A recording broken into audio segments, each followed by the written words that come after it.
Hare Krishna. So we have gathered here all in the afternoon for having Priti Vardhanam. Priti means love and Vardhanam means to increase. So Priti Vardhanam is a program where we try to increase our love of Krishna. So what is the ultimate aim of our life? To attain love of Krishna. So it is not sufficient if we only attain Krishna and if we don't have any love for him. So not only do we have to attain Krishna, we also have to attain love of Krishna.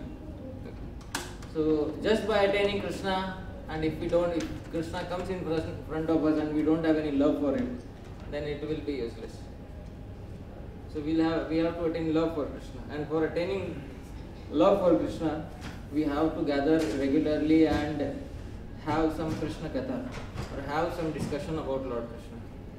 And therefore we have Priti Vardhanam, so that once in a week we can gather together and once in a week we can discuss something about Krishna. Although it's afternoon time, and afternoon time is usually the time when most of us are very sleepy. We are very tired usually. But the Bhagavad Gita says that Ya Nisha Sarva Bhutanam Tasyam Jagarti Samyame. When all the others are wanting to sleep, those who are really interested in spiritual life, they wake up at that time. And when all the others are interested to wake up, at that time those who are interested in spiritual life, they like to sleep. That's what is said in Bhagavad Gita. Why? Because the person who is interested in spiritual life, he naturally needs some sort of solace. He can't go on with the world outside very easily, because the world outside will not let us follow spiritual life very easily. The world outside is a completely materialistic world. They are not going to allow us to follow spiritual life very easily. So especially in times like this, in the afternoons, during the night, saintly people are very active. They are either reading some books, they are trying to do some japa, something like that. So we should be like that. When in times when it is very quiet, and we should try to read something about Lord Krishna. That will help us a lot. So it's very important that we read, because if we fall a prey to laziness in the afternoon, then it will be very difficult for us.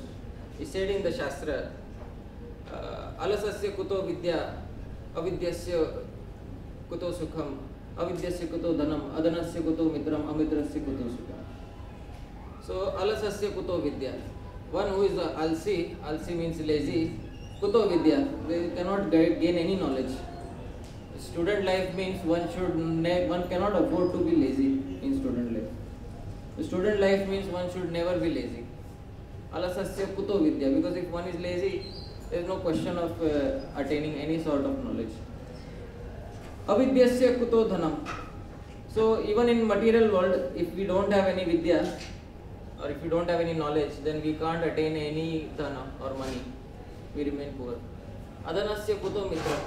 If we are poor, then we don't have any friends. And amitrasya kuto sukham. And one who doesn't have any friends, he doesn't have any happiness. So the root cause of all failure in life is alas. And alas especially comes to us in the afternoon. So especially in the afternoon, those who are interested, we should be alert, and at least we should try to spend afternoons trying to read something or trying to discuss something. So we'll start that, but before every program is started, we offer Mangala Charan. Mangala Charan is practice of Vedic culture. Mangala Charan means we offer some prayers to our gurus, because ours is a culture of gratitude. We are not self-made Vedic scholars. Ours is a culture of gratitude. We have whatever we have received from our Guru. Therefore, first duty of anybody who is belonging to Vedic culture is first they should pay obeisances, or first they should pay their respects to their Guru. So before we begin, we'll chant some Mangala Charan. ओम ज्ञानतिमिरान्धस्य ज्ञानाञ्जनशलाकया चक्षुरुन्मीलितं येन तस्मै श्रीगुरवे नमः। श्रीचैतन्यमनोभीष्टं स्थापितं येन भूतले स्वयं रूप कदा मह्यं ददाति स्वपदान्तिकं। वन्देऽहं श्रीगुरोः श्रीयुतपदकमलं श्रीगुरून् वैष्णवांश्च श्रीरूपं साग्रजातं सहगण रघुनाथान्वितं तं सजीवं साद्वैतं सावधूतं परिजनसहितं कृष्णचैतन्यदेवं श्रीराधाकृष्णपादान् सहगण ललिता श्रीविशाखान्वितांश्च। नमो महावदन्याय कृष्णप्रेमप्रदायते कृष्णाय कृष्णचैतन्य नाम्ने गौरकिशे नमः। तप्त कांचन गौरांगी राधे वृंदावनेश्वरी वृषभानुसुते देवी प्रणमामि हरिप्रिये। हे कृष्ण करुणा सिंधो दीनबंधो जगत्पते गोपेश गोपिका कांत राधा कांत नमोस्तुते। रामाय रामभद्राय रामचंद्राय वेधसे रघुनाथाय नाथाय सीताय पतये नमः। हे कृष्ण करुणा सिंधु दीनबंधो जगत्पते गोपेश गोपिका कांत राधा कांत नमोस्तुते। श्री कृष्ण चैतन्य प्रभु नित्यानंद श्री अद्वैत गदाधर श्रीवासादि गौर भक्त वृंद। हरे कृष्णा कृष्णा कृष्णा हरे हरे हरे राम राम राम हरे हरे। ओम नमो भगवते वासुदेवाय। ओम नमो भगवते वासुदेवाय। ओम नमो भगवते वासुदेवाय।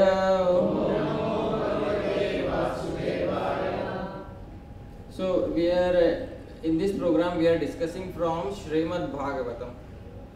Srimad Bhagavatam is pure Krishna consciousness. If somebody wants to become a pure devotee, then one very easy way is to read Srimad Bhagavatam. Very easy way is to read Srimad Bhagavatam. But this book is not like an ordinary book which people write outside. In the outside world, when people write books, they dedicated to my son, dedicated to my daughter, my wife. This is how they begin the book. There is no question of invoking God consciousness in the beginning of those books, because those authors, most of them don't even believe in God. They may not even have any faith in God, or that God has contributed to this book. But Srimad Bhagavatam, Vedic literature is not like that.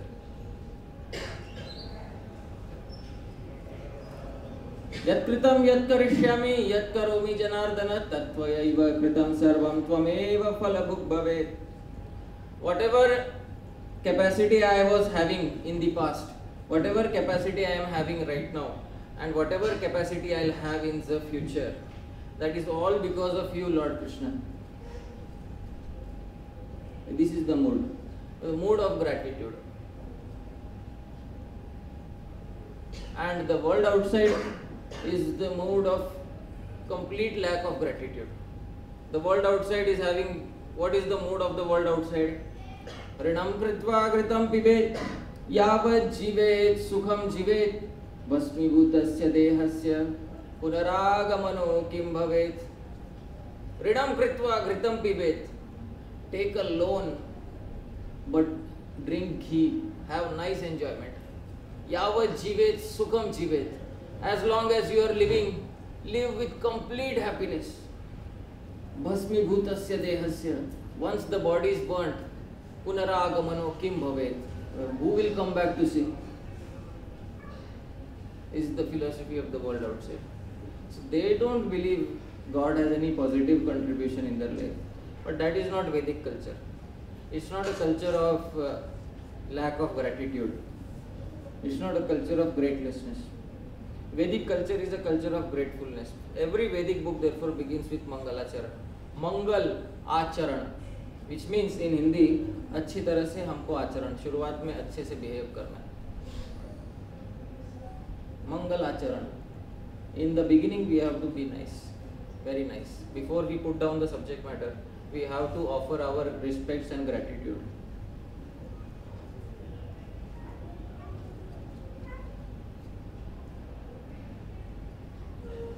So before we begin Srimad Bhagavatam, we offer prayers. So please repeat after me. Om Namo Bhagavate Vasudevaya. Om Namo Bhagavate Vasudevaya. Om Namo Bhagavate Vasudevaya. Om Namo Bhagavate Vasudevaya. Om Namo Bhagavate Vasudevaya. Narayanam Namaskritya. Naranchaiva Narottamam. Devim Saraswatim Vyasam. Tato Jayam Udirayet. Nashtaprayeshva Bhadreshu. Nityam Bhagavat Sevaya. Bhagavatyuttama Shloke. Bhaktir Bhavati Naishtike. Mukam Karoti Vachalam. Pangum Langayate Girim. Yatkripatamaham Vande. Shri Gurum Dinataranam. Paramananda Madhavam. Shri Krishna Chaitanya Devam. Om Namo Bhagavate Vasudevaya. Om Namo Bhagavate Vasudevaya. Om Namo Bhagavate Vasudevaya.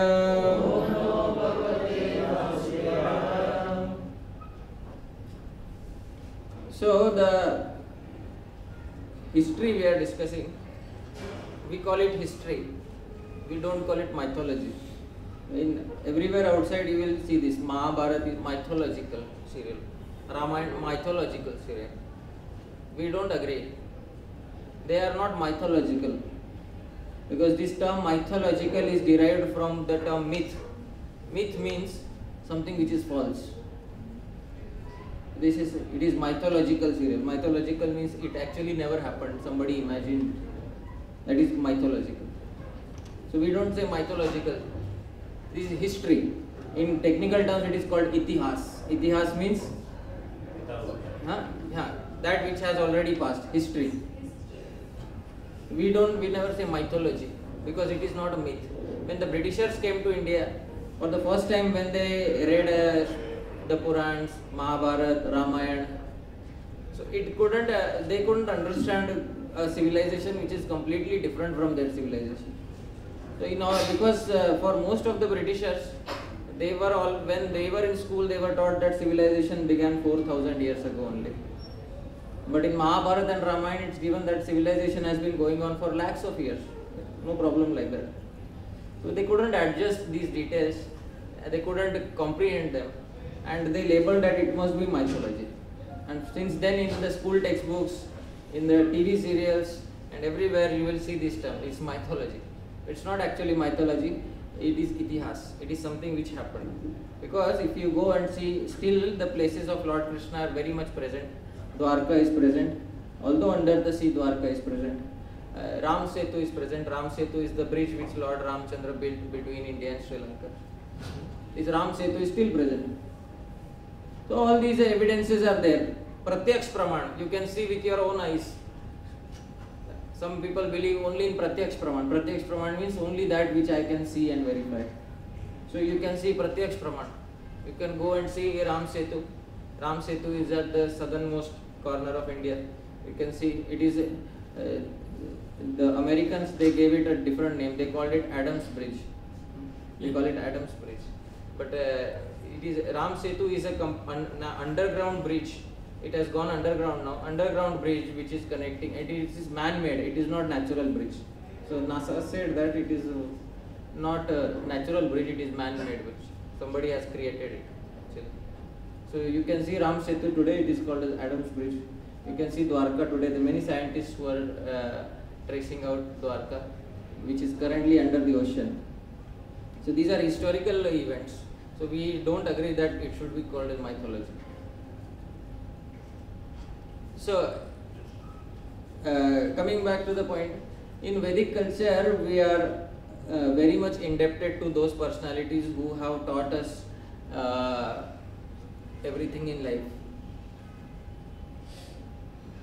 In school, they are always taught like this: Gurur Brahma, Gurur Vishnu, Gurur Devo Maheshwara, Gurur Sakshat Param Brahma, Tasmai Shri Gurave Namah, Ajnanatirmirandasya Jnananjana Shalakaya, Chakshurunmilitam Yena, Tasmai Shri Gurave Namah.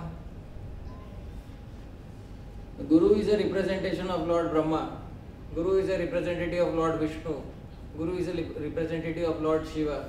Guru Sakshat Param Brahma. Guru is actually directly the Supreme Lord who has come down for us. Tasmai Shri Gurave Namah. Therefore, my respects, utmost respects to Guru.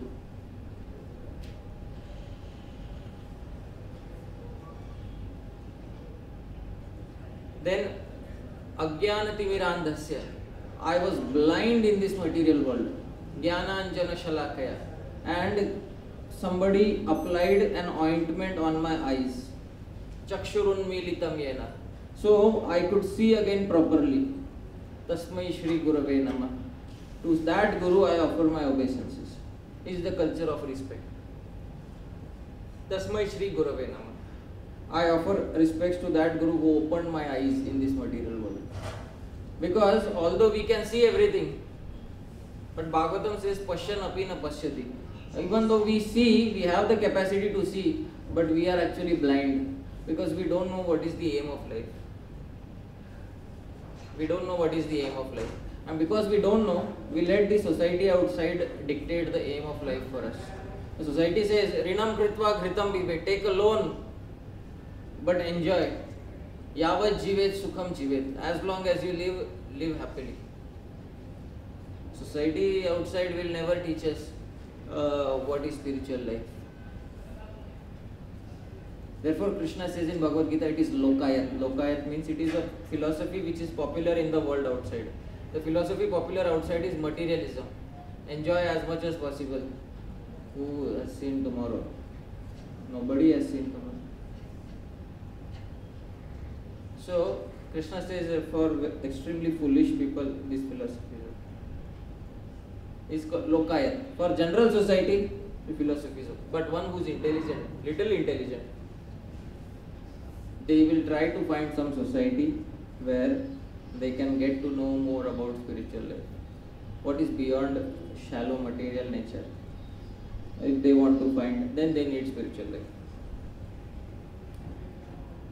But spiritual life has to begin with offering respects to the Guru. But today we are going to hear about one personality who has disobeyed his Guru.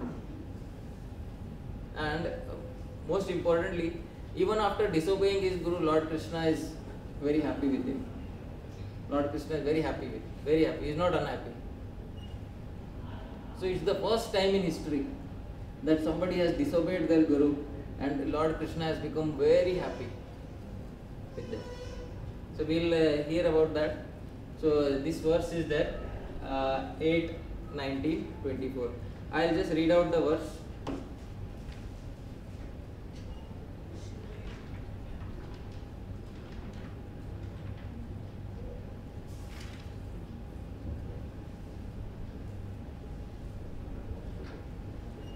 I hope everybody can read this comfortably. Please repeat. Yadrichayopapannena santushto vartate sukham na santushtas trivirlokair ajitatmopasaditai. Translation. One should be satisfied with whatever he achieves by his previous destiny, for discontent can never bring happiness. A person who is not self-controlled will not be happy even with possessing the three worlds. Now this is a statement of Bali Maharaj.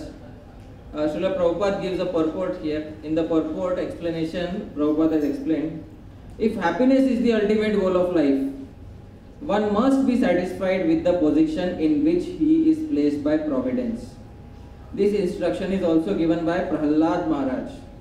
Sukham aindriyakam daitya dehayoge na dehinam sarvatra labhyate daivat yatha dukkham ayatnatah. My dear friends, the happiness perceived with reference to the sense objects by contact with the body can be obtained in any form of life according to one's past activities. Such happiness is automatically obtained without endeavor, just as we obtain distress. This philosophy is perfect in regard to obtaining happiness. Real happiness is described in the Bhagavad Gita. Sukham atyantikam yattat buddhigrayam atindriyam vetti yatra na chaivayam stitaschalati tatvatah. In the spiritually joyous state, one is situated in boundless transcendental happiness and enjoys himself through transcendental senses. Established thus, one never departs from the truth. Every one of us is a spiritual being and every one of us is an individual person. Our senses are covered by material elements, and because of ignorance we consider the material senses that cover us to be our real senses. The real senses are within the material covering. Dehinosmin yatha deve kaumaram yauvanam jara. Satisfaction of spiritual senses is thus described. Rishikena rishikesha sevanam bhakti ruchyate. When the senses are engaged in devotional service to Rishikesh, Lord Krishna, then the senses are completely satisfied. Without superior knowledge of sense gratification, one may try to satisfy his material senses, but happiness will never be possible. So, this is Bali Maharaj who is replying to his spiritual master. Bali Maharaj's spiritual master is Shukracharya. Now, Shukracharya is a very expert Pandit. He is a very expert Pandit. Shukracharya is, there is one Shukracharya and one is Brihaspati. They are always in a big competition. Who is more scholarly? Because Brihaspati usually comes out to be very scholarly person. When Shukracharya always tries to catch up with him. It was Brihaspati was the first one who discovered how to bring dead people back to life, and it was Shukracharya who somehow stole the knowledge from him. So they are always, both of them are in a big competition, because Brihaspati is the spiritual master of the Devatas or the demigods like Indra, Chandra, Vayu, and Shukracharya is the spiritual master of the demons. So because all of them are always in some sort of a competition, therefore Shukracharya and Brihaspati, they are also always in some sort of a competition. But what happens is that Shukracharya and Bali Maharaj, especially Bali Maharaj, becomes very powerful and gains control of all the entire universe. At that time, all the demigods or devatas are very afraid. They go to Lord Vishnu and they pray that please at least give us back our part of the universe. We stay in Swargalok, but Swargalok is taken away now by Bali Maharaj. Bali is a demon. But Bali, even though he is a demon, he has one good quality. One good quality he has, that he is a pure devotee of Lord Vishnu. He is dedicated to Lord Vishnu. Even more than the demigods, he is a devotee of Lord Vishnu. So, Lord Vishnu says, okay, I'll come. Lord Vishnu takes the form of Vaman Dev. Vaman means short height, okay, small, is a small child. And as a small Brahman boy, he comes to the place where Bali Maharaj is offering sacrifice. He comes to the place where Bali Maharaj is offering yajna. Because in Vedic culture, most important thing is to offer yajna. First, when the Vedas begin, the first Veda is Rig Veda. And in the very first mantra of Rig Veda is Agnimire Purohitam Devasya Yajyam Ritvijam. So, our obeisance is to Agni, because he is the main Purohit, sacrifice performer for any yajna. Agni is the because without Agni no yajna can go. So yajna is the most important thing, especially in Vedic culture. Today we can't understand the meaning of why yajna. Burning some wood and throwing swaha, we only see in marriage. So for us it is like that. They're burning some wood and they are chanting some, and swaha, we just say swaha, and something swaha, like this. Our perception is this. This is yajna. We have no idea actually what culture we left behind. So we say like this. Today we say like this.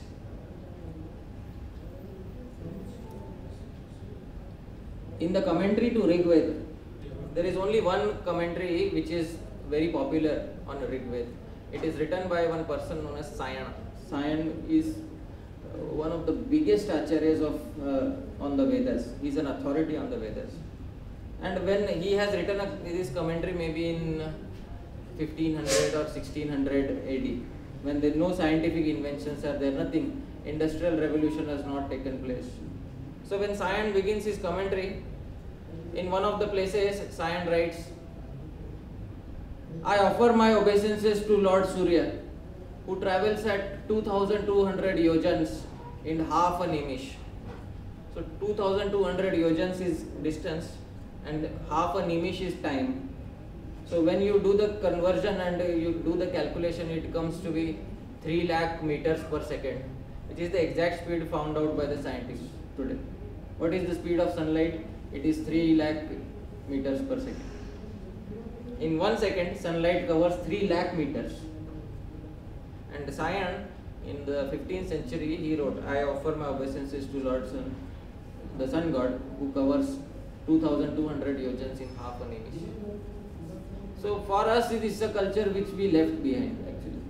We can't understand what is Vedic culture, or what most of the details we left behind, because we have become slaves to this thought that actually whatever is the standard English style of education is superior. This is our thought process today. Every Indian, standard English mode of education is actually very superior. This is their thought process. But it is simply a product of ignorance. Because somebody who doesn't know the facts, they will say like this. When we, in the Vedic culture of education, even when the students are taught alphabets, there is a certain sequence, there is a certain science behind the alphabets. All of us must have, in Hindi school, we must have learned Ka, Kha, Ga, Gha, Cha, Cha, Ja, Ja, Ta, Tha, Da, Da. All of this we have learned. But very few of us are maybe realizing that it's all very scientifically divided. All the sounds which come out from the kant, they are Ka, Kha, Ga, Gha. All the sounds which are coming from the throat in one line. Then all the sounds which require you to touch the palate, Cha, Cha, Ja, Ja, they are all in one line. Then all of the hard palate, Ta, Tha, Da, Dha, they are in one line. Then all of them which require you to touch the teeth, Ta, Tha, Da, Dha, they are all in one line. Then all of them which require you to close your lips, Pa, Ha, Ba, Ha, Ma, they are in one line. This is our system of education. We don't teach something on science. But our culture of callousness is that if it is come from outside, it must be superior.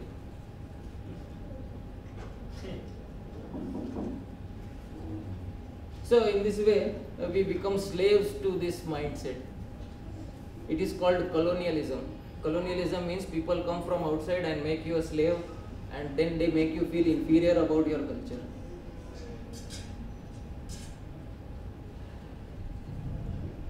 Actually, our culture is the most superior culture. Vedic culture is the most superior culture.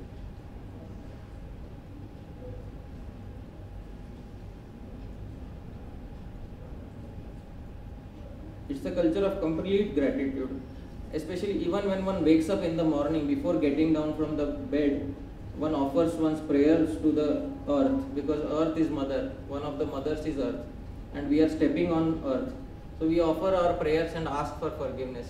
That I am stepping on you, but please forgive me because I have no other choice. So please forgive me because you are my mother. And usually we don't have the culture of putting our foot on the mother. So we first offer our prayers and please excuse me, Prithvi. So then after which we put our foot. So everything there is some scientific system, but it is for one who is interested in Vedic culture. So we should be interested in our Vedic culture because it is Chaitanya Mahaprabhu used to say, Bharat Bhumi te aila manushya janma yaar, janma sarthak kare karo paropkar. You born in India, Bharat Varsh. It's a big legacy behind you.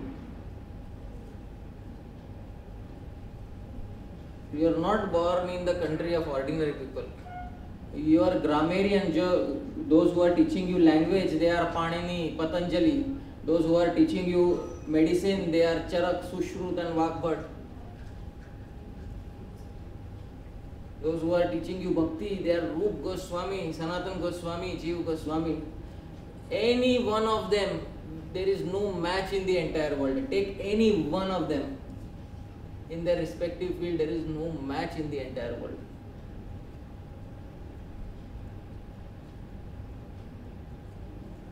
Therefore, ISKCON's founder, Prabhupada, you will find one book, Beyond Illusion and Doubt.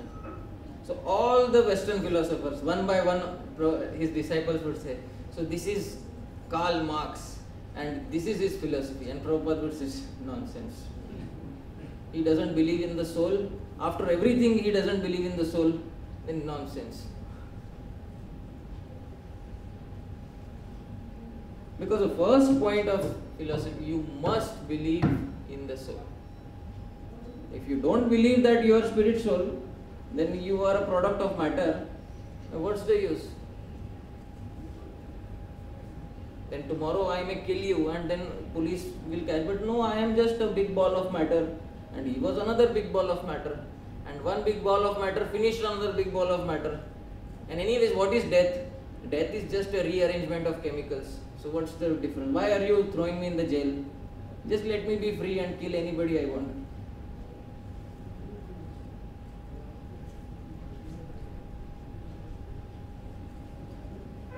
So people realize outside, indirectly, that there is something called as soul. But they don't want to define it because, they have not seen it with their eyes. Bhagavad Gita, Lord Krishna says, you will not be able to see. You can only feel it because there is consciousness.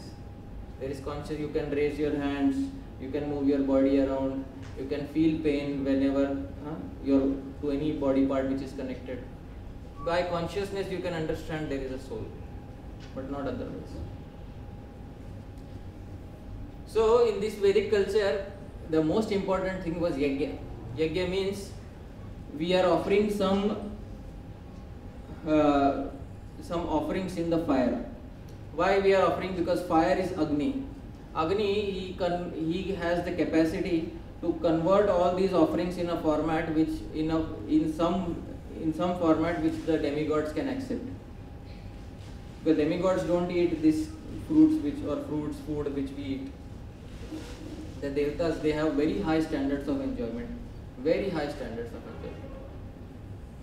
Their enjoyment is som. Som is a type of nectar which they like to have. They don't want to have you may give them, matar paneer or whatever. But that is not their standard of enjoyment is som. If you have som ras, that is you can offer. But that som ras is converted by Agni. Anything you offer for the demigods, it's converted into som. And that som is accepted by the demigods. And demigods, in return, they ensure that everything is okay. The world, the rainy season on time, everything happens on time. There are no major earthquakes, fires, anything like that. And when you don't do that, then the demigods still do it, but not just out of a sense of duty. just give the bare minimum. How much is required? That's because they have to do it anyways. But if you have a system of cooperation with them, then at least they'll give you much more than what you desire. But in no system of cooperation, then it will go on like a government job. How much is required? Yeah, give so much rent. That's it. Finish the job. Like this. So Bali Maharaj was offering yajna, and he has already conquered all the three worlds. All the universe he has conquered. And Lord Vishnu, demigods are afraid, they don't have anywhere to go. And Lord Vishnu comes as Vaman and he begs 3 steps. Give me 3 steps of land. Bali Maharaj says, okay, I promise. And he also gives the Vaman Dev says, okay, then put your hand ahead.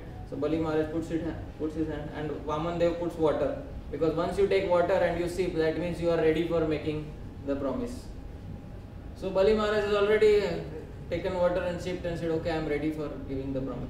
So Shukracharya comes and says, you fool, what are you doing? He actually calls him Muda, you foolish person, what are you doing?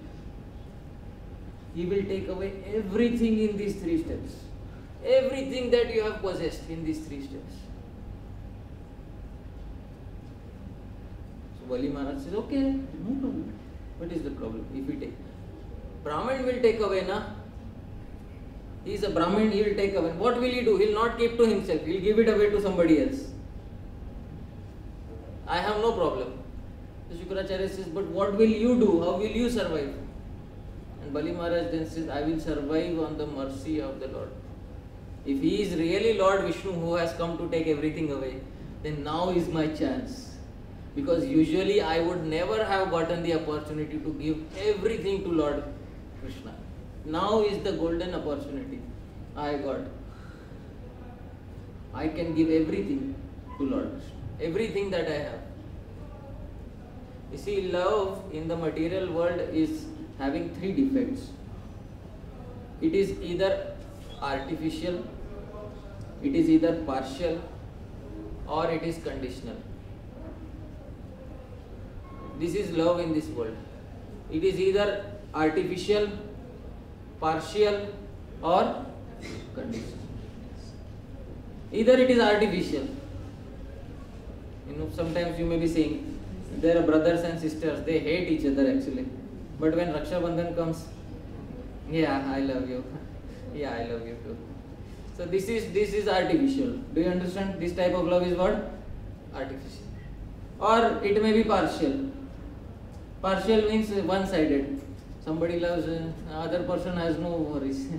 Other person is not worried at all. What is this? Is partial. Or conditional.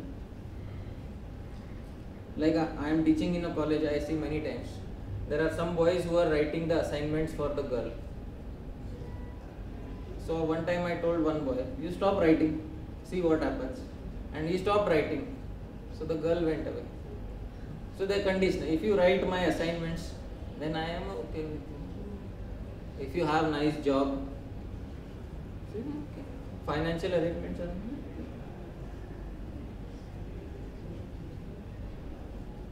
I love you very much, but you have to, you see, practically you have to earn also outside. So this type of love is conditional. And we are looking for some love which is beyond these 3, but it is not to be found in this world.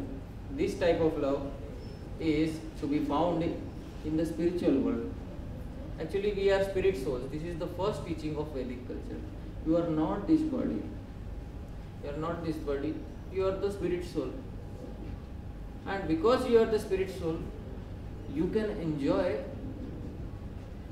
unconditional love. But you have to be with your creator. Who created you? Krishna created you. So you have to be in the association of Lord Krishna.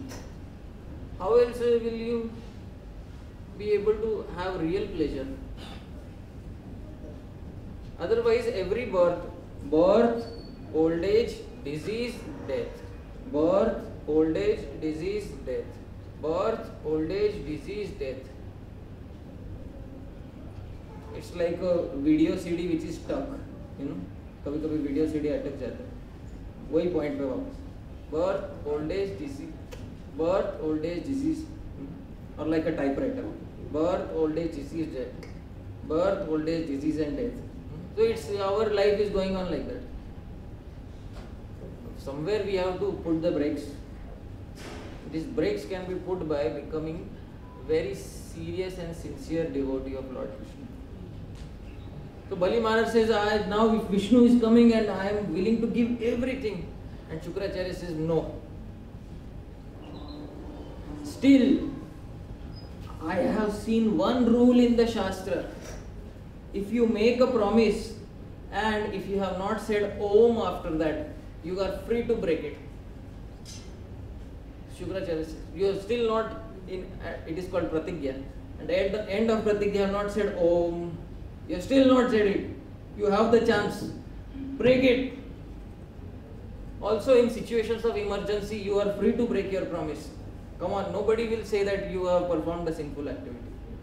Break your promise because he will take away everything from you.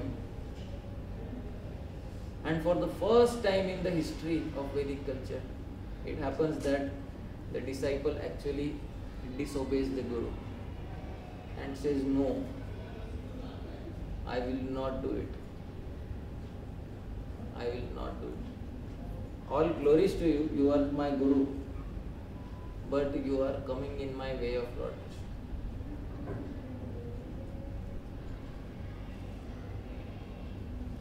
So this verse was at that time, it was written in Shastra.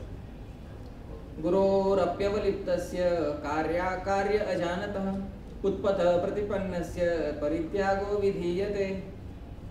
गुरोरप्यवलिप्तस्य, any guru who is fully immersed in sense enjoyment. Karya ajanatah, he doesn't know what is to be done and what is not to be done. Utpatha pratipannasya, and he is giving up, he is propagating some philosophy which is against Lord Krishna. Parityago vidhiyate, such a guru should be given up. At that time this verse was come. Such a three categories. One guru who is fully materialistic. Another guru who doesn't know what should be done and what should not. A disciple comes and what should I do, Guru Maharaj? I don't know, you do whatever you do. So who doesn't know what should be done and what should not be done. Utpatha pratipannasya, and one guru who propagates philosophy which is against the bhakti of Lord Krishna. Parityago vidhiyate, such a guru should be given up.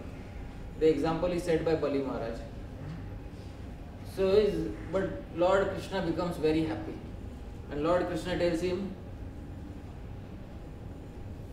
in the first step he covers half of the universe, in the second step he covers the remaining half. And when the second step, when he covers the remaining half, his nail, his foot nail, it breaks the covering of the it cracks the covering of the universe, Lord Vishnu's. And from that water starts flowing, because it's water outside the universe. And because it has touched the feet of Lord Vishnu, that water is today known as Ganga. Actually, Ganga was not willing to come down to earth. She was very happy in the heavenly planets. But because of the great efforts of Bhagirath is one rishi, one sage, she agreed that I will come to planet Earth, even though there are rascals staying on Earth. They are going to pollute me, but I will come still. Because on Swarglok nobody pollutes me. But on earthly planet they will all offer their sins. बहुत बड़ा पाप किया फिर गंगा में नहा ली. So such people will come. Still I will come. So Ganga came down on earth. So Ganga still flows and we can go and take a bath in Ganga. But this Ganga came out when Lord Vishnu gave the second foot. And then he asked Bali Maharaj, where should I put the third foot? Now nothing else is remaining. And everything I have covered by my 2 feet. What should you? So Bali Maharaj says, you put the third foot on my head. Because I have not given myself. दान देने में एक देने वाला होता है, एक दान होता है और एक लेने वाला होता है. One who gives, one who receives, and the actual offering. So actual offering is given. And what is remaining is one who gives. So only I am remaining now. You must have taken everything else, but you can't take away the giver also. So the giver is remaining. I have not given myself. Now I give you myself, and you can keep your foot on my head. So it's a very intelligent person. Very intelligent person. So at that time, Lord Vishnu put his third foot on Bali Maharaj's head. And immediately Bali Maharaj showed the symptoms of a pure devotee. This also happened during Lord Ram's time. There was one devotee called as Kevat. Kevat, he was a boatman. And Lord Ram came to Nashik, it is Maharashtra, and he was a big devotee of Lord Ram. So Lord Ram wanted to cross over the other side. And Lord Ram had no money because he had gone to the forest. He was on Vanvas. So Kevat said, I will cross your way. So Lord Ram said, okay. So then Lord Ram, Lakshman and Sita, they are sitting on the boat, and he is rowing. In the middle of the river, he has stopped. And Lord Ram, what is this? Said, see, for free it is only till this point. Now you have to pay money. अभी तक free में था, अभी इसके बाद पैसा देना है. Lord Ram is, I told you I don't have money. So if you don't have money, then you have to give me two things. So Lord Ram said, what? So Kevat says, you have to allow me to wash your feet and drink the water.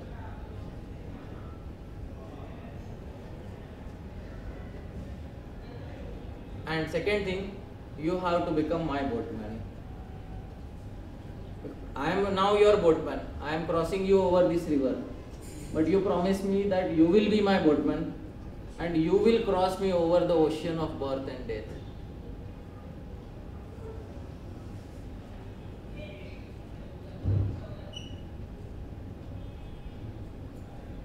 So he said, in Hindi there is that statement. आज मैं केवट हूँ, मैं आपको नदी के पार लगा रहा हूँ, पर कल आप मेरे केवट बनिएगा और आप मुझे जन्म और मृत्यु के भवसागर के पार लगाइएगा. Because it's a complete reversal of role. It is Lord Krishna who takes us across the ocean of birth and death. But there is some devotee who got the chance to take Lord Krishna across the river. So he was very intelligent. So like this devotee is intelligent, very intelligent. So at that time Lord agreed, and Lord Ram, he actually allowed Kevat to wash his feet.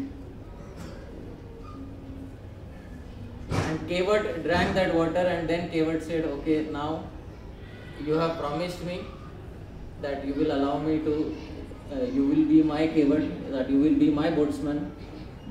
So in this way, as a devotee, Bali Maharaj and this Kevat and all these cases, they are all showing complete surrender of the Lord. If we are surrendered towards Lord Krishna, then all our problems will be solved. All our problems will be solved. So this is the purport out of the story of Bali Maharaj. And out of this, we don't have, sometimes people take a lesson from Bali Maharaj story. So you can disobey your guru. This is the lesson. Sometimes people take this lesson. But that's not the lesson. The lesson is that generally one should not disobey the guru. But if the guru speaks something, some philosophy which is against devotional service of Lord Krishna, then one can go against the order of the guru.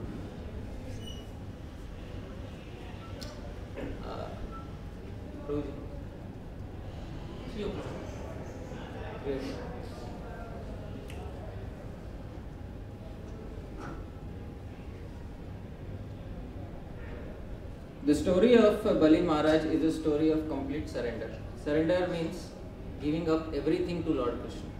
Everything that one has to give to Lord Krishna. This is surrender.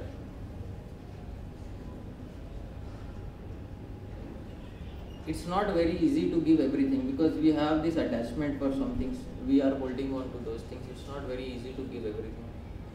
But one by one, gradually, Krishna says, Abhyasena tu kaunteya vairagya. Slowly, by practice, one can give up all these things. And you surrender them to me.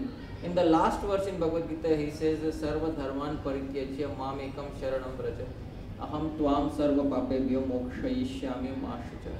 That you give up, surrender everything to me. Don't worry. I will protect you from everything. Don't have no fear. In one of the verses he says, Ananyas chintayanto mam ye jana paryupasate tesham nityabhiyuktanam yogakshemam vahamyaham. Those who are constantly thinking of me, those who are surrendered to me, yogakshemam vahamyaham. I maintain them and I protect them completely. That is what it is. I maintain them completely and I protect them completely. So these words, yogakshemam vahamyaham, they were taken by a life insurance corporation. So they are giving insurance. So they say, we protect you and we provide for you. Yogakshemam Vahami. That is their logo. But that actually is a statement in the Bhagavad Gita. Because Krishna's bhakti is the ultimate insurance policy. If you want the ultimate insurance policy, that is bhakti towards Lord Krishna. Somebody may steal from Lord Krishna's words and say, Yogakshemam Vahamyam. And many times you go and claim insurance and you don't get anything actually. You have paid the entire premium, and if you go and ask for insurance at a time when it is needed and you don't get anything. But Lord Krishna is not like, because they will say this condition is failing, so we can't give you insurance. Like when I was working at one place, they had insurance for employees, and I was very sick and I had to go to hospital. And when I came out, I claimed insurance.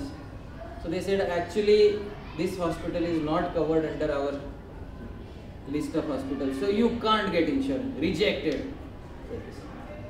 So Krishna consciousness is not like that. Even if you fall short of one or two things, still it's not rejected, it's selected. You get selected. In this way, Krishna consciousness is like that. It's not it's based on compassion of Lord Krishna.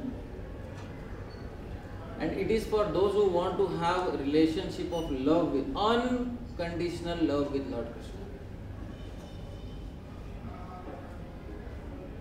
If there are any conditions, Lord Krishna says, as you will worship me, I will reciprocate.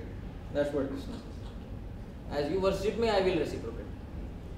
If you worship me with a material desire, I will fulfill your material desire. You want money, you take it.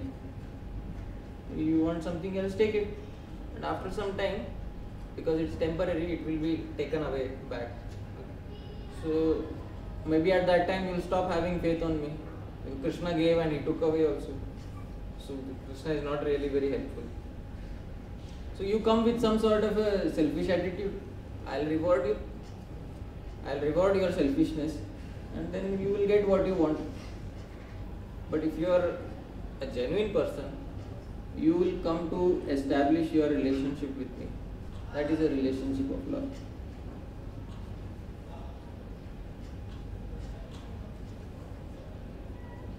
But we don't know Krishna. We have never seen Krishna. We just heard him in the books we saw. But how do we know Krishna will come to us? Krishna will reciprocate with us.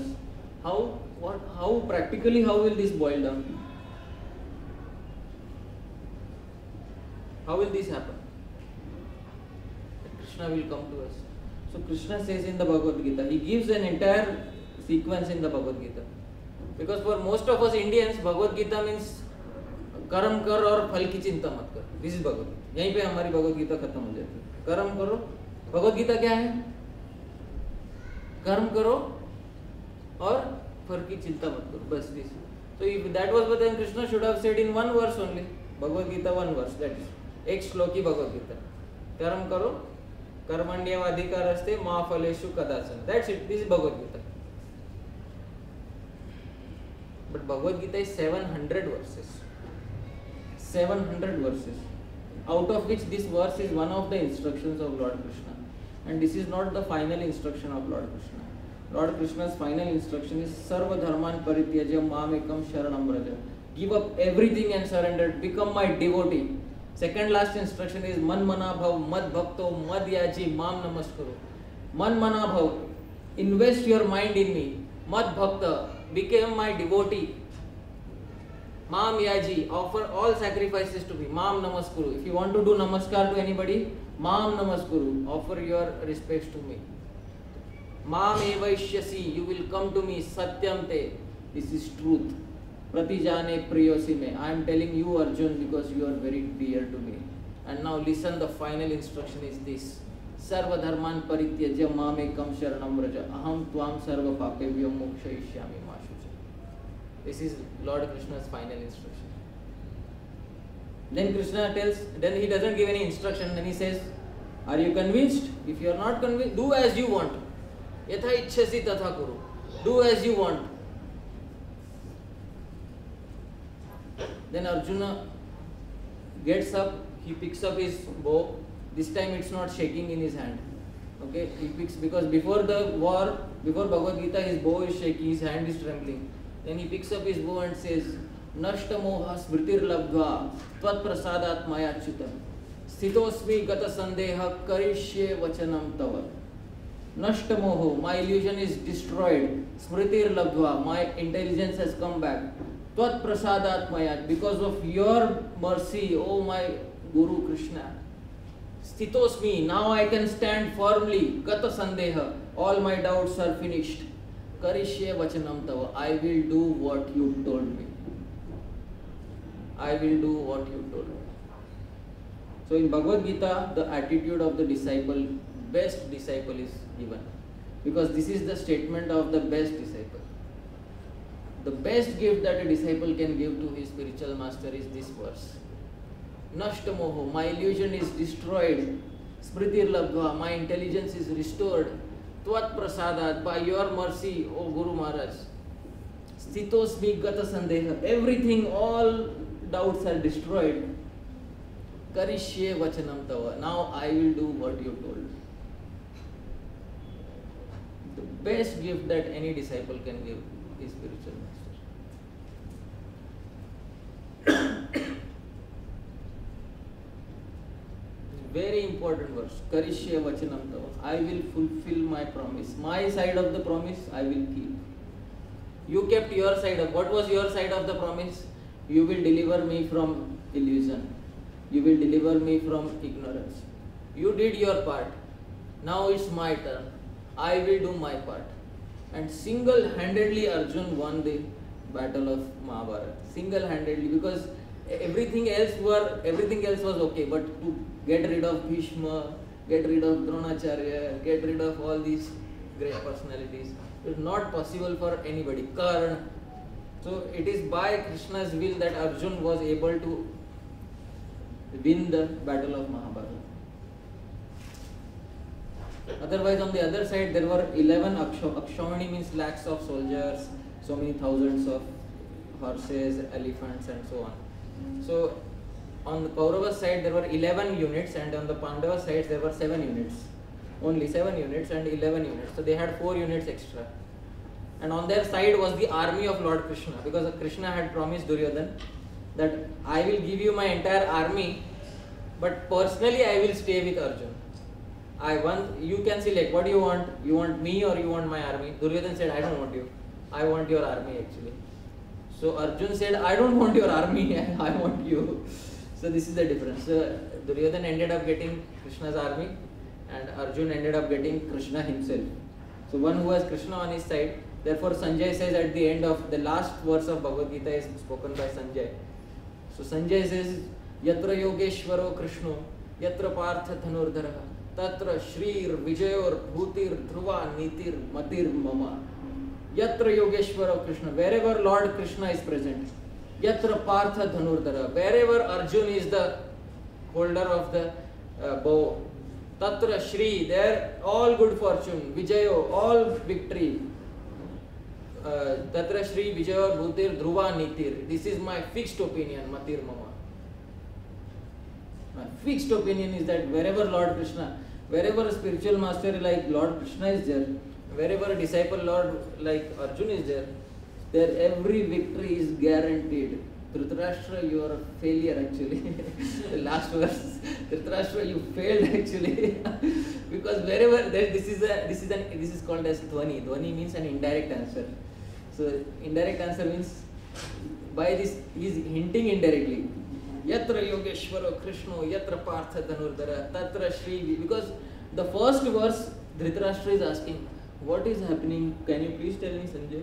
And by the last verse, Sanjay says, you are defeated, because wherever Lord Krishna exists and wherever there is Arjun, there all victory has to be there. For sure it has to be there. There is no doubt about it. This is the last verse of Bhagavad Gita.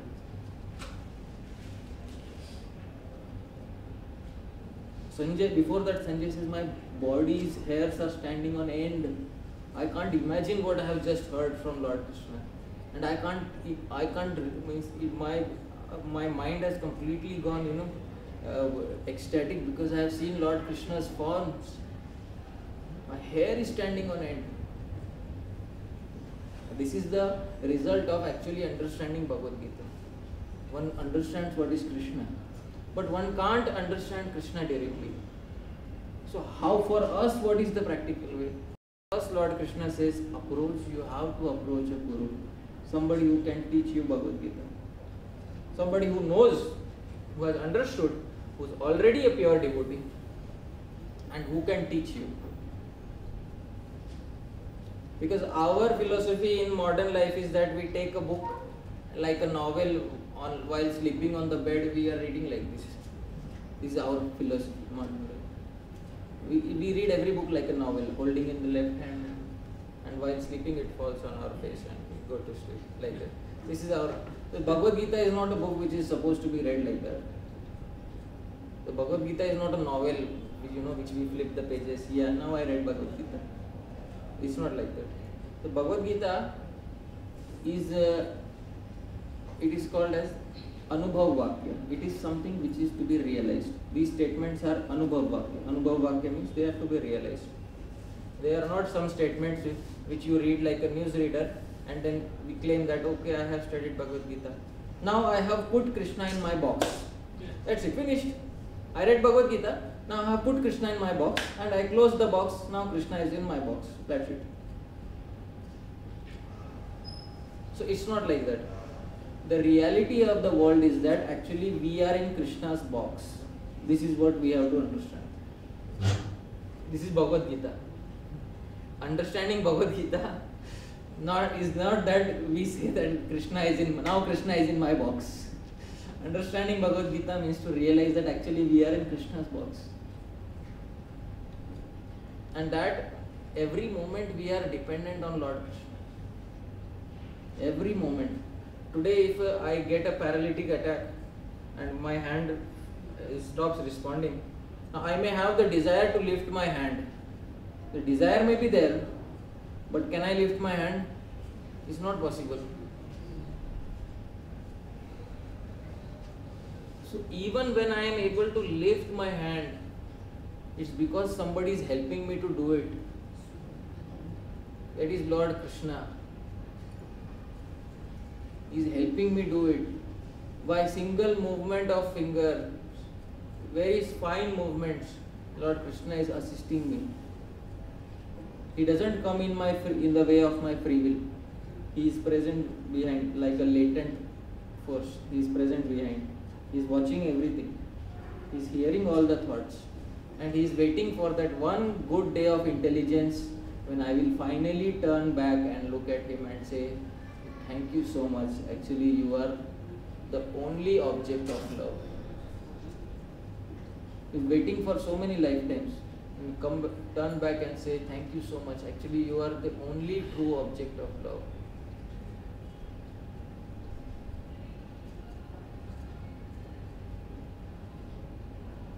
So one should approach the Guru, and when Chaitanya Mahaprabhu approached his Guru, he prayed like this: Krishna prem vina vyarth daridra jivan, das kari deho mohe Krishna prem dan. He said, Krishna prem vina vyarth daridra jivan. Actually, I am a very rich person. I am very rich, I am working for the government and I am having teaching also so much. But without love of Krishna, vyarth daridra jivan. Actually my life is useless and full of poverty. So your Guru, my request is, Das Kari, make me your servant and Vetan Mohe Deva Premadan. Give me some salary. What is the salary? Krishna Prem. Make me your servant actually, and like servant you have to pay every month. So every day give me some salary. What is the salary? Krishna Prem.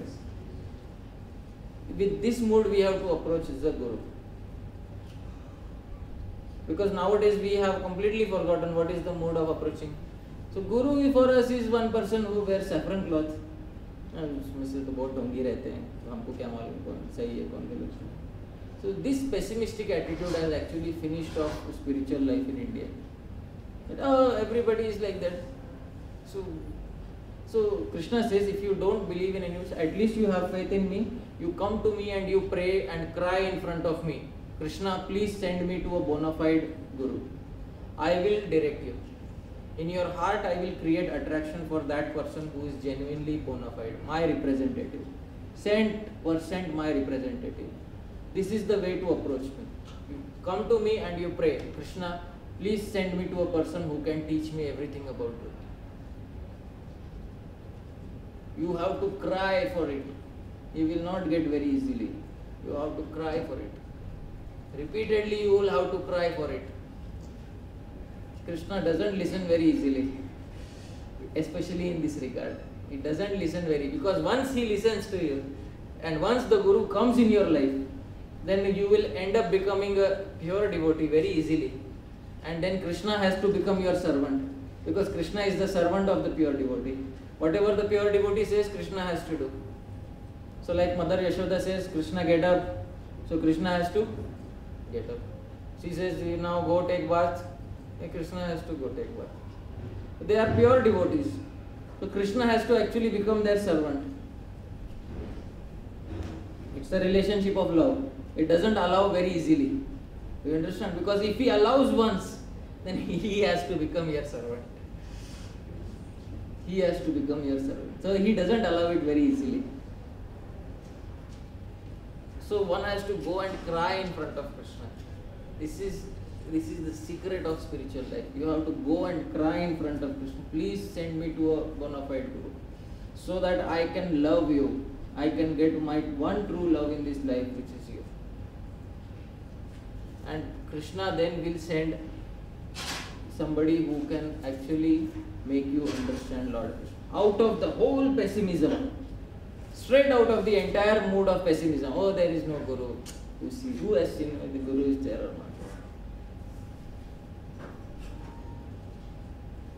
Maybe it is all theoretical. Who knows? So, this is simply because of a poor fund of knowledge. We are having a poor fund of knowledge, therefore we try to think in a pessimistic way. Oh, Bhagavad Gita. These are all the story books, somebody wrote them. They had nothing else to do. We Indian people, actually we had nothing else to do. So we wrote Bhagavad Gita and all these scriptures. And actually, all the good culture has come from the West. So today we should actually use that everything and forget this Bhagavad Gita. It's not practical. So this pessimistic mood is what is driving us to immense misery in life. So much so that we can't even understand why we are suffering. Why are we suffering in life? The biggest there was one person in America. He in 1970s or 1980s, one of the big gurus of yoga, he came to America, and there was one American who studied from him. And this American, later he started one institute called as Body Mind Institute. Okay, Body Mind Institute. So this guru had taught him based on the principles of Bhagavad Gita, and then this American person, he removed all the Bhagavad Gita from it, and then he kept all the so-called holistic principles, and he made an institute, Body Mind Institute. And Then he came to India and he gave all these seminars to all these corporates and all these things, and they, wow, this like out of their minds there, so how to have a happy life. And then he's charging them 1 lakh rupees per 7 days or something like that. If he could have simply picked up the Bhagavad Gita, those people who are staying in, therefore Chaitanya Mahaprabhu says, Bharat Bhogita Elam, you are born in India, for God's sake, do something about it. Do something about it. Janma sarthak kari karo paropkar. Don't live like animals, you are born in India. You already understand half of the things, why you do like this. You already understand half of the things. A person who is not born in India, they have to be told what is like this, why if you go touch their feet, they'll feel absurd. Why do you people touch each other's feet? So you are already born in India. Chaitanya Mahaprabhu says already half the work is done. Now you have to give it a big push and finish off what is remaining. At least do the remaining half. That's what Chaitanya Mahaprabhu says. So that will happen when we approach Krishna. If we don't believe in any Guru, at least we should believe in Lord Krishna. We should go to Lord Krishna and we should pray, oh Lord Krishna, actually I can't understand who is Guru and who is not Guru. So you can understand because you are in everybody's heart.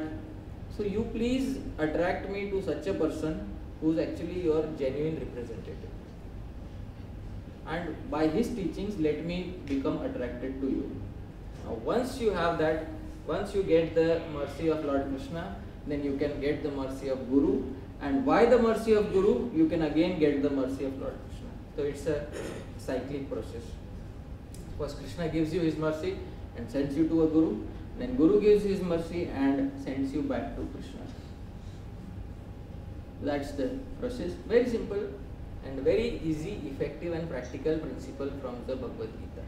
If there is one thing to be understood from the Bhagavad Gita, and of course it is karam karo aur phal ki chinta mat karo, that is okay. But the ultimate thing to be understood from Bhagavad Gita is that you have to develop love which is unconditional. This love is not to be found in the material world. In order to have this love, you will have to have it in connection with the Supreme Lord Krishna, and that will be possible when you are in contact with somebody who is a pure devotee of Lord Krishna. This is the summary of the essence of Bhagavad Gita. But this is one case, Bali Maharaj, because his Guru is telling him, don't favor Lord Krishna. So Bali Maharaj says, I don't care, please, I am sorry, I have already given the promise. So I am going to disobey you, I am very sorry, I will have to disobey you. No, you have not yet said Om. And before or after a promise, you are supposed to say that. So you have not yet said, you still have a chance. And in cases of emergency, you can still reject a promise and nothing, there is no harm. So Bali Maharaj says no, because never in another lifetime I will get this opportunity that actually Krishna will take away everything from me. It's the biggest opportunity of my life. Krishna will take away everything from me. Similar opportunity came to Bhishma, because Bhishma, Krishna had promised that I will never pick up any weapon in Mahabharata. And Bhishma said, I take a vow, I'll make you pick up a weapon. I'll make you, if I am Bhishma, I'll make you pick up a weapon, Krishna. I'll make you pick up one weapon in the world. So because Krishna knows that he is my devotee and he's playing with me, he has love for me, so he has said. So in the Mahabharata, Bhishma shot so many arrows at Lord Krishna, at Arjun, and he shot so many arrows at Arjun because he knows that Arjun is very dear to Lord Krishna. So Arjun was almost his whole entire vest had broken off, and then there was a fear that Arjun might die. So Lord Krishna got out of the chariot and pulled out the wheel and he ran towards Bhishma for killing Bhishma. And Bhishma threw away his weapons and said, all right, no problem. I have thrown away my weapons, now kill me, come on. I threw away all my weapons. For this day I am waiting, that you will come and take everything away from me. So in this way, There is love and reciprocation between the devotees and Lord Krishna. This is what we have to achieve. So, we'll pause here today. Okay, thank you so much. And please excuse me if I have spoken something incorrect. Srila Prabhupada ki Jai Gaur Premanande. So, any questions, comments, suggestions, or criticism, please welcome.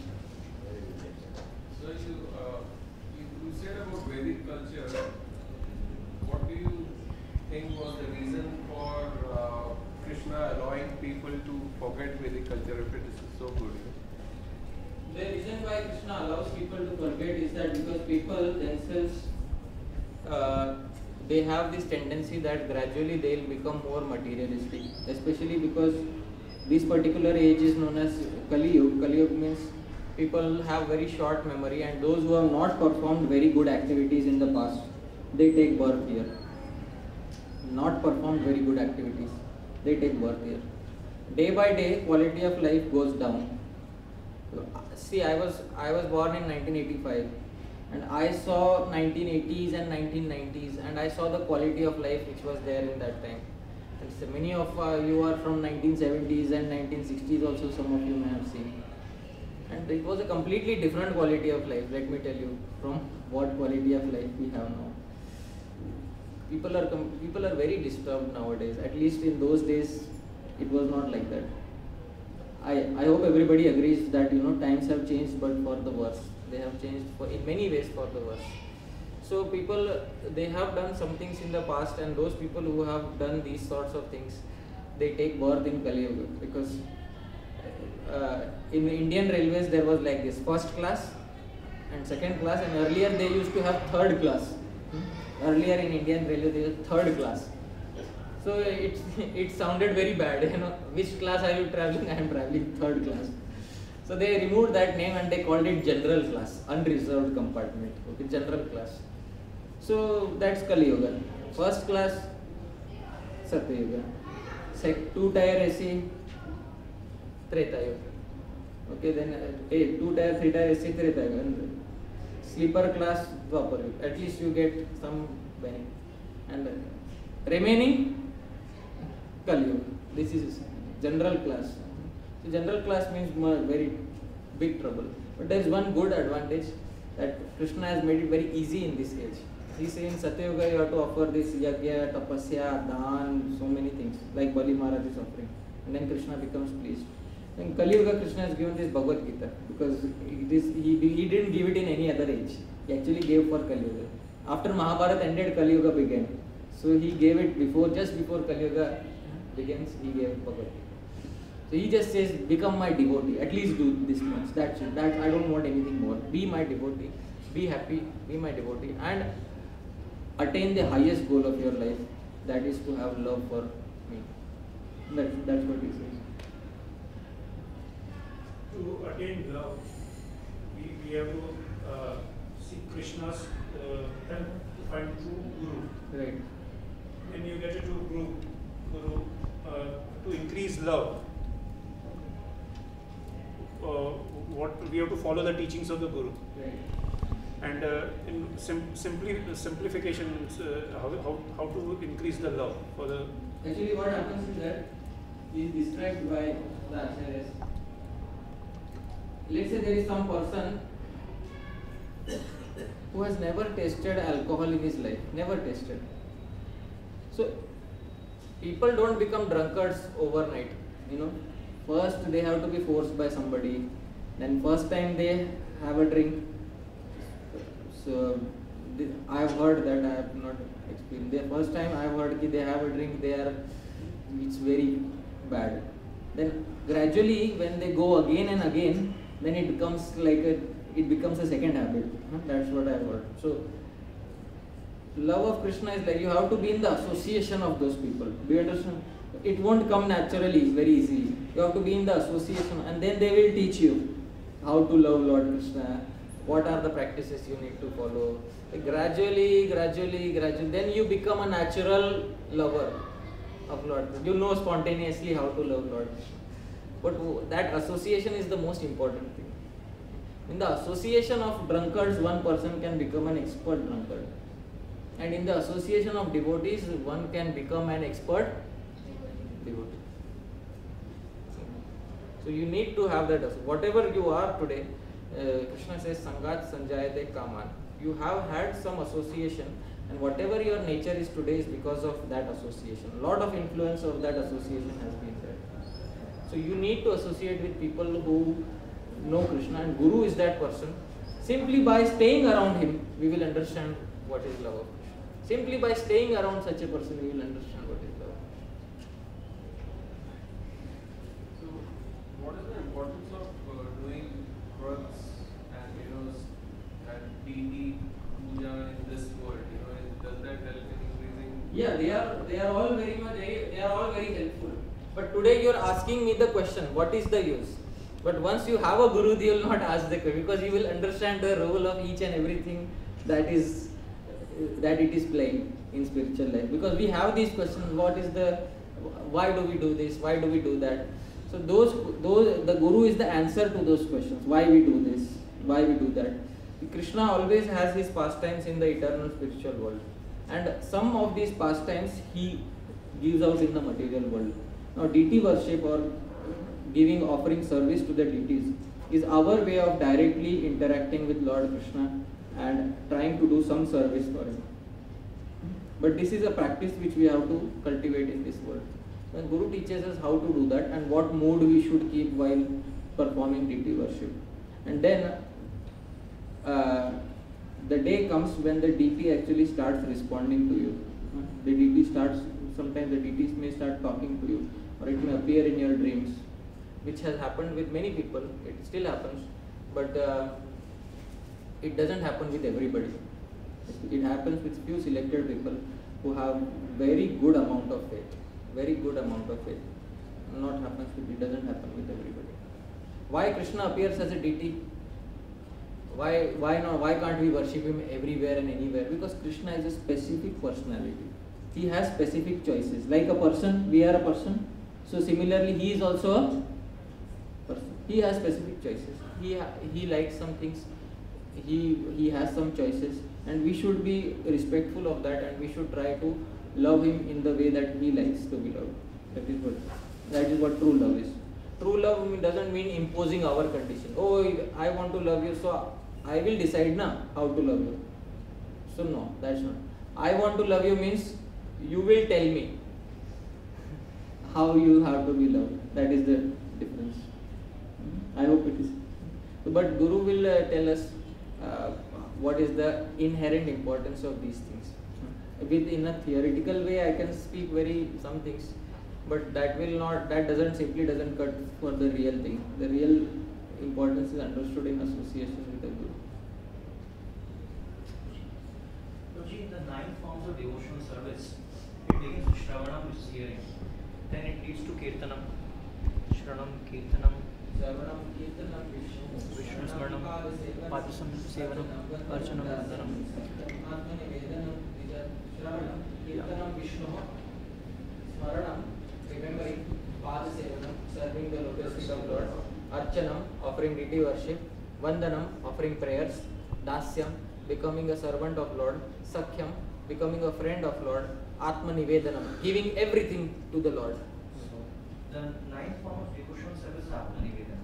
So, if someone giving everything to the Lord, which means that someone, if he surrenders everything to the Lord, does it mean that he has achieved complete bhakti? Just by giving material possessions to the Lord, complete, like Bali Maharaj did. Bali Maharaj did not give material, he gave himself.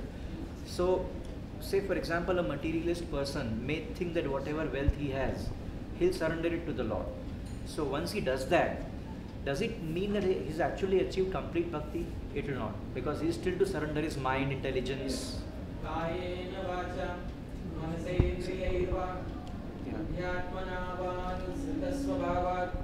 Karomi yat yat sakalam parasmai Narayanayati samarpayami. Kayena, body, vacha, words, manasa, mind, indriyai, senses, buddhi, intelligence, atmana, soul, anusrut swabhava. and by whatever nature I have acquired from previous life. Karomi yat yat, whatever I do, sakalam parasmai, everything surrendered to Narayana, to Lord Narayana. This is a verse from Srimad Bhagavatam 11th canto. So everything has to be surrendered, which means kaya, vacha, man, indriya, buddhi, atma, everything that you have earned. What is the process of surrendering ourselves completely? The first thing is to surrender to Guru. First thing is to surrender to Guru. Then Guru teaches the remaining details. What else we have to do. But first is that we should surrender to. We should give up our false ego and say that we actually can't understand Krishna by our own. So we have to approach an expert person, and that expert person is Guru. And we have to pray to Lord Krishna, please send us to such an expert person. That is the first step in surrendering everything. One who does not have a Guru is not a person who can surrender. One who does not have a Guru is not a person who can. Because Krishna says in Bhagavad Gita, Tad vidhi pranipatena pariprashnena sevaya. Tad vidhi. From in the same way that everybody else in the past has surrendered. Tad vidhi pranipatena. Approach a Guru. Pranipatena. Nipat means fall down. Pranipatena means offer dandavat pranam to him. Pariprashnena sevaya. Then two things you do. Humbly ask him questions and do some service. There are some people who only ask questions and then go away. So not only asking questions but also doing some very menial service. Upadekshyanti te jnanam. They will give you knowledge because jnaninas tattva darshana. He has understood me. He is tattva darshana. He has understood me. So he will tell you. Guruji, what is law? Huh? Keeping aside, what is the appropriate definition of law? You can say.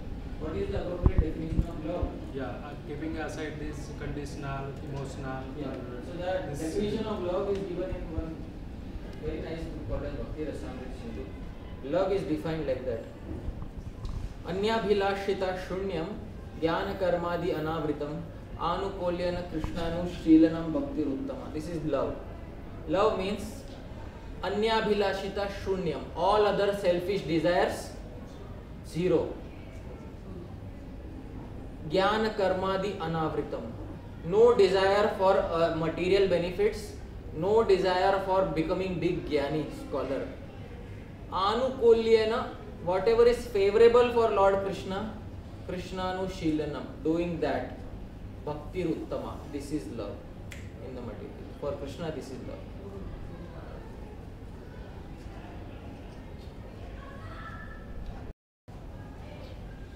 Fair enough? Very difficult. But that is the proper. I will not cheat you or give you some pseudo definition. That's the definition. That is the standard. Like I was asking my friend this, what is the standard for chartered accountant exam? How many percent of people pass? 3%.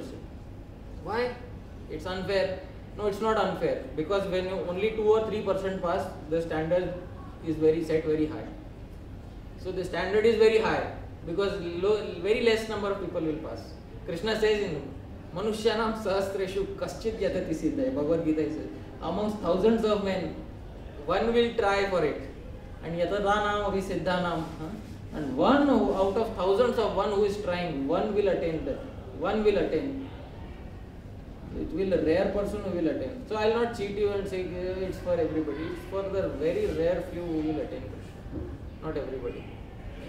For every Bahunam Janmanam Ante, after many lives, Jnanavan Mam Prapadyate, intelligent person will surrender. Vasudevam Sarvamiti, you will understand that Lord Krishna is actually the source of everything. Sa Mahatma Sudurlabha. Such a great soul has appeared after many ages. If you see such a person, immediately accept him as Guru. That is good. That is good. Prabhuji, do you have a guru? Huh? Do you have? I will not say that I have a guru. I will say that my guru accepted me. That is what. So because guru is not something like we go in a supermarket and I got guru. My guru got me. That is what I will say. My guru, he got me. For good, he got me. Because I was suffering in the material world. So for my benefit, my guru got me actually. That's what I will say. Because I am not the person who will see guru, this person is good or bad. I don't want to judge anybody. That is my approach. My approach is that Krishna will take me to a person who is guru, and guru will take me to Krishna. And rest, everybody is they are all very nice. Even if they are dhongi, baba or sadhu or whatever they all deserve my respect. That's it. They all deserve my respect. Because tomorrow I may be a person who is following spiritual life and I may fall down because of my weakness. And I don't want to be amongst one of those whose society says, "Ye to dhongi ho gaya sadhu." Tomorrow I may become a weak person and I don't want to be in that same position. Krishna says, "Api chet suduracharo bhajate mam." If anybody is a sadhu and he falls down but he still comes back, he is very great. In my eyes, he is very great. Society may say anything for him. I don't care for society. Krishna says, I don't care for society. But for me, he is very great. Sadhu reva samantavya. Samyak vyavasito hi sir. I consider him sadhu. Society may consider him anything, I don't care. But I consider him what? Sadhu. For me, otherwise, you first finger you point to Valmiki. Who was Valmiki? He was Marg Ghatak. On a highway, he was a robber actually. I hope everybody knows the story. Valmiki was actually a highway robber. So in English it is a proverb is there. Every saint has a past and every rascal has a future.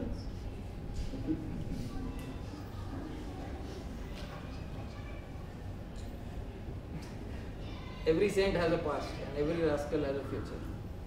Krishna believes in that. So I don't have to judge anybody, but I have to go pray to Krishna that you please send me to a guru. This is how we can get one guru. This is how we can succeed in the purpose of our life. Over time, okay. कुछ नहीं, problem नहीं आती. Okay. Anybody else? So even if we are rascals, we have a future. Yeah. Krishna never gives up. Society may give up on us. Society gives up. Society is number one rascal. Society says, "Oh, you trying to follow spiritual life? अच्छा.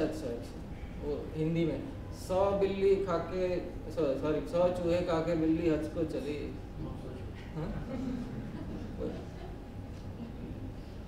पहले तो बहुत पहले तो तुम सब कुछ करते थे और अभी क्या हो गया तुमको?"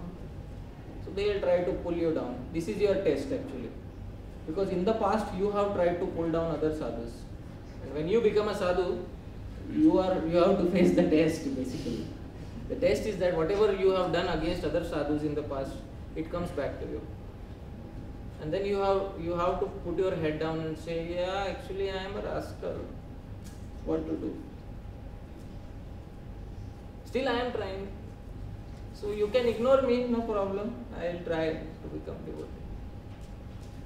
So keeping our head down in the first stage is very important, because it helps us escape the non-essential criticism. And the real criticism actually comes from the guru. These people who try to deviate us, they are not actually our friends. The guru, when he criticizes us, "You are not doing this properly." So that is actual criticism, and we should learn how to accept that. This other criticism, "Hey, you are बहुत बड़ा साधु हो गया यार तू तो," like this they will say, "साधु हो गया यार तू." Because when I came, when I joined, the first thing I was told, go on distribute books. So I went to railway station and I was afraid कोई दोस्त देख लेगा गलती से आ गया यहाँ पर. So I was, because in December we distribute books Bhagavad Gita. So I was कोई दोस्त देख लेगा तो कोई. And Krishna, I don't know, at that time Krishna actually sent somebody, one of the friends, and he said, "Hare, what are you doing here?" Then I am no, nothing. I am just, So Krishna actually breaks our pride. It's very difficult in the beginning, but Krishna says that process which is like poison in the beginning, in the end it turns up like nectar. And that which is nectar in the beginning, material life, in the end turns into poison. So that is what, in the beginning it's difficult, but it helps you. In the end, you really have the best thing in your life.